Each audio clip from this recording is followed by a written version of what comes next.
just the invitation. The invitation doesn't come from anyone or anything. No, it just arrives. The invitation is constant, though. It's not that this is it's an invitation today. You could say, "Oh, this is a meeting. This is an invitation."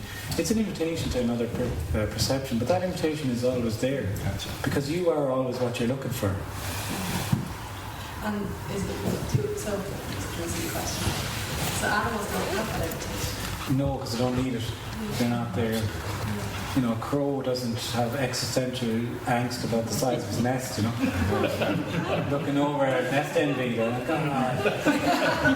did it to me again last year, much greater. That's amazing that we have that. And that's what we find amazing in nature, that it seems to be they're free to just, there's a freeness to them, Right. and a wildness to them, whatever. Wild, even that's even nonsense. Anyway, everything isn't, you know, wild, not wild, whatever. But like it's humans that have this existential angst and a self-consciousness, really. It's self-consciousness here. This is it. You see, it's this sense of being self-conscious. There's me, and then there's me.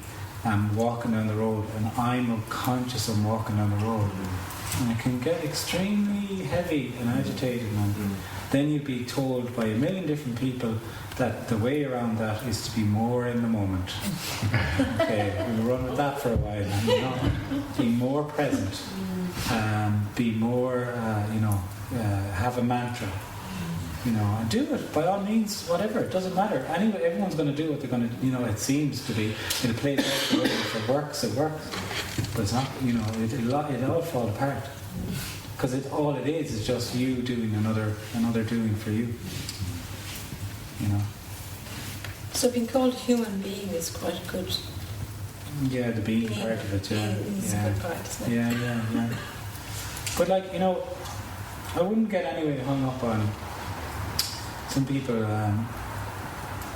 go crazy reading this and that and non-dual expressions and, you know, the you know, whatever. So it doesn't matter. Like, you know, there's people who have seen this and wouldn't have any interest in spirituality, and especially after seeing it, then they definitely wouldn't have any interest in spirituality.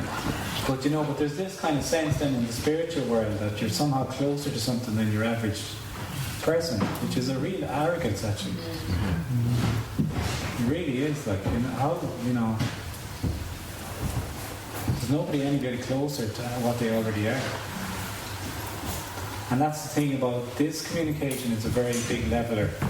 You can't. It's a complete leveler. I mean, everybody is already it. So.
Sorry to break the silence, but You didn't.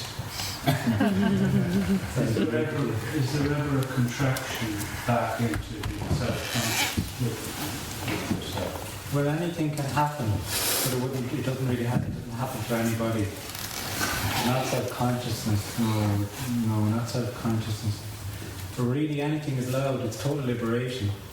But everything arises and just falls away again. So you don't sometimes get tense? That's what I'm saying. Tension could arise, yeah, but it wouldn't be my tension. That's the difference then. And then everything is allowed, you see. You know, the individual thinks of it as some state that the person is in where nothing bad happens, or you see, once you start describing it like that, then you're putting limits on it. Everything is allowed. Anything can happen, but it just doesn't happen for anybody anymore. So it's constantly seen there. It's constantly seen that there is no individual, that there is no person. You see, what happens is the individual can't imagine what it's like to not be there. So then, when the discommunication comes, it projects an individual being here, and that's constantly or not constantly seen, or and you know.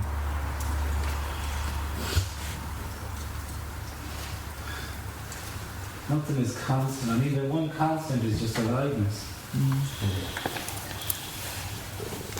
And everything else just is and isn't, or falls away. Everything is transient, you could say, in that sense. I mean, like when the individual that says a transience kind of freaks it out a bit, you know, it's because it lives in a world of things being separate and real and there, and it struggles with transience and stuff, you know. But then when there's nobody, there's just the only constant is just this aliveness, and anything can happen.